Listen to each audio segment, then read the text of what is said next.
Hi, I'm Joe Wiesenfelder with Cars.com. Somewhere between the Land Rover LR2 compact SUV and the full-blown luxury Range Rover is the Land Rover LR3.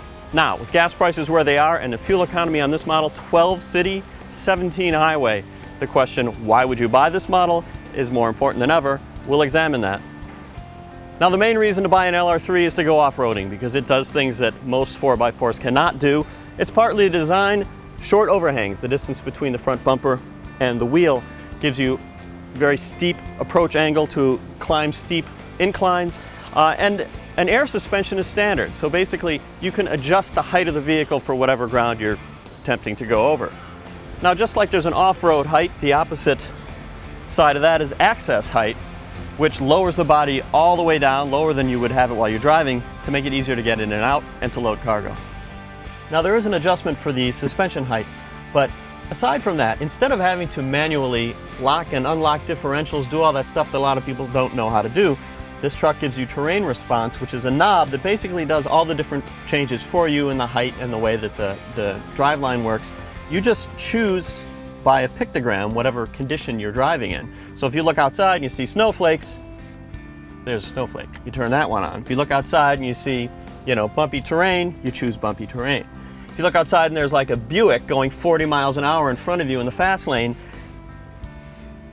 damn it. Now, people customarily buy SUVs for cargo space. This one actually does pretty well in that regard. Now, notice that there's a combination liftgate, tailgate. The reason is you don't need as much clearance back here. You can also just reach in and grab something here or lower this down. Obviously, when it's lowered, you got to reach a little bit farther. Now, with the seats all folded flat, you get close to 100 cubic feet of total cargo volume, which is actually pretty good compared to the BMW X5, the Audi Q7, the Mercedes M-Class. Now, the seats are really nicely executed. You'll notice it's a three-way split, not just a 60%, 40%, which is nice. You can fold them flat like this and then pull a strap in the front and they collapse all the way for a flat floor like this. Or a different strap in the back tumbles the seat forward like so. Now, why do you need to do that? Well, that's to get into the third row. Now, the third row seats are also very slick in the way they work. Spring-loaded to help you get it up, and then here, the cushion flips up like so. At my height, I'm 6 feet tall. This isn't bad. There's a lot of headroom throughout the truck. Legroom isn't great. My knees are raised a bit, but it is workable. Now I'm in the second row. Again, plenty of headroom.